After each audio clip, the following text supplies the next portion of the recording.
So, what are you using in Organic Essence to preserve your products? Well, the most simple thing of all is to not mix oil and water together. Oil and water make a excellent medium for a lot of bacteria, funguses, and molds. So most of our products are anhydrous, meaning there's no water present, so therefore no preservative is needed.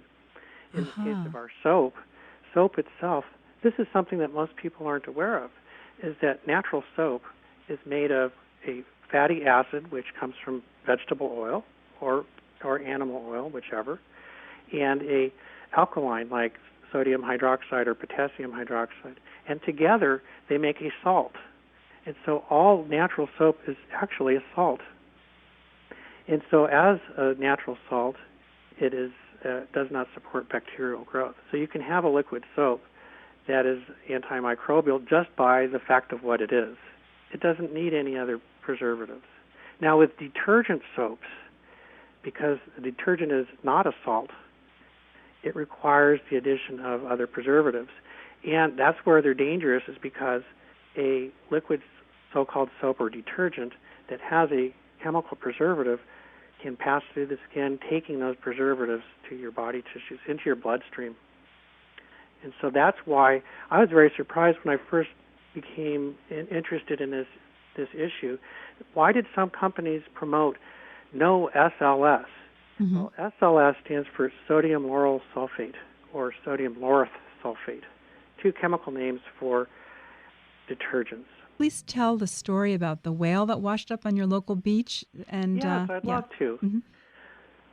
Mm-hmm. We started our organic personal care product line, and like any manufacturer, we had to use packaging that was available, and so that meant that most of our stuff was packaged in plastic. We didn't think anything of it. However, our big focus was on having a green product that was safe for people and the environment. However, the packages are very persistent. And we became aware of this. We live here in Crescent City, and our local beach, one day a large whale washed up. It was a 30-foot-long adolescent sperm whale. Wow. And it was dead as a doornail there on our beach. And, of course, we were shocked by the size of it. We stopped and we got out and touched it. And it was very emotionally shocking to see an animal that's that large in the prime of its life just dead and we were puzzled as to why. Subsequently, we learned that it had died of starvation because it ate too much plastic. Oh, that's and we tragic. Realized that, no, of course, our packaging did not get into the ocean where the whale ate it. However, it symbolized the fact that our planet is choking on plastic. Right, when you go into the personal care aisle of any store, you're confronted with a sea of plastic. In fact, there are entire classes of products that if you want them, you're buying plastic, whether you want to or not. Right. I read in your blog that there are over 250 million plastic lip balm tubes and over 700 million plastic toothpaste tubes are discarded every year. So what is that in the U.S.? And they can't be recycled. It's just tossed in the trash. So what is that doing to our ecosystem and the whales, the fish, the birds that are dying from it? Well, here in the United States, because we have municipal trash collection, it goes away and out of sight, out of mind. Mm-hmm. However, in other countries where they don't have such diligent trash collection, that the plastic is building up in the environment and it's, so to speak, in people's faces, so they're much more alarmed and aware of it. It's very surprising for Americans to learn that the average Chinese consumer is much more aware of packaging, plastic packaging, and sustainability issues than the average American. And my theory is that it has to do with the in-your-face factor. So we looked at this and we took responsibility. We looked at our production, and as the boxes and pallet loads of plastic packages were coming in, they're all ending up in the environment. And so it's thought that, well, they go to the landfill and they're inert, and so what's the big deal? Well, actually, plastic is not inert. And in fact, like with the Pacific garbage patch, when the bits of plastic get small enough to where your whale won't choke on it, that's when it actually becomes more dangerous.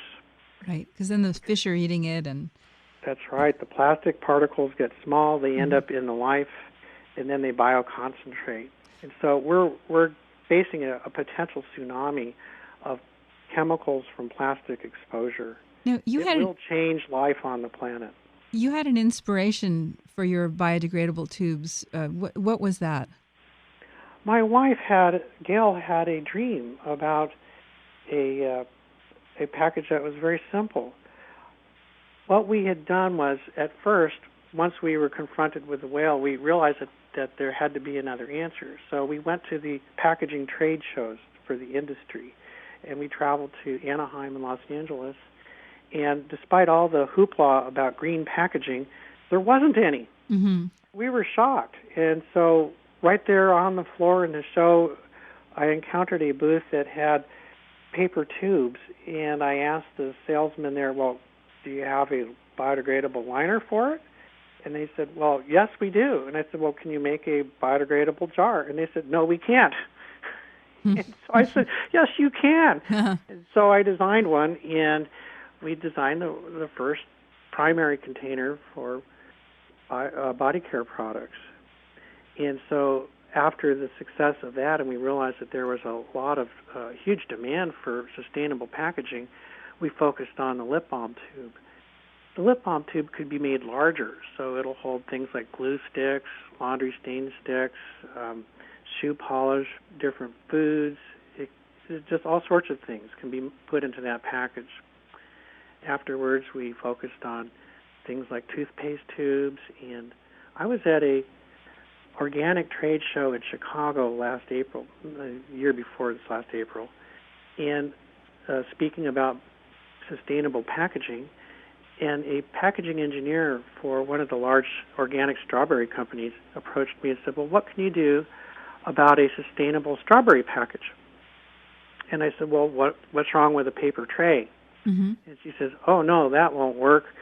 Consumers need to see that the strawberries in the bottom are fresh. Uh-huh. And sure enough, when I go to the store and I look at strawberries, there I am, flipping it over, looking at the bottom. Right. We all do. Right. And so it occurred to me later that what we should do is make a fibrous basket and then use a biodegradable clear film. So it'll protect the strawberries from crushing and yet allow the consumer to see the product and know that it's fresh. Interesting.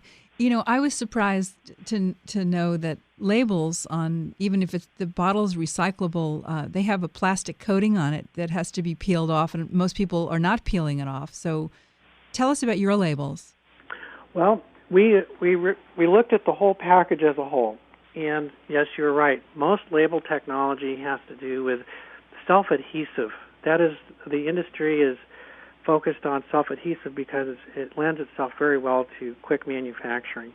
A manufacturer can have a standard package and then change the labels quickly to put different products in the same package, which leads to a lot of economies. However, those package labels need to hold up. For example, something that's going into the shower really needs to hold up to water. Well, our packages, they aren't designed to go into the shower like the lip balm and the creams, and so we were able to use a completely biodegradable glaze and adhesive with 100% post-consumer waste paper, and then of course we used soy ink.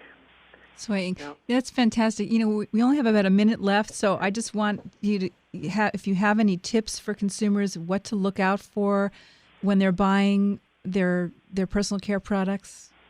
On personal care products, unfortunately, to really protect yourself, you need to become familiar with these unfamiliar names, and watch out for ingredients such as grapefruit seed extract because they are parabens. Look out for another new one that's popping up nowadays, which is Japanese honeysuckle, which is nature's highest concentration of parabens. And so it looks in fact, I recently saw a label that said no parabens, and yet was using Japanese honeysuckle as a preservative. So Japanese honeysuckle acts as a paraben and produces formaldehyde? Yes, that is what it does. Okay, good to know. And so your products don't contain any of those things? Oh, of course not. The thing that's motivating us is I'm using and making products that I feel good about using myself. And the idea is not to live forever, but it's to get to old age in good shape and avoid these pitfalls, this chemical exposure that's unnecessary.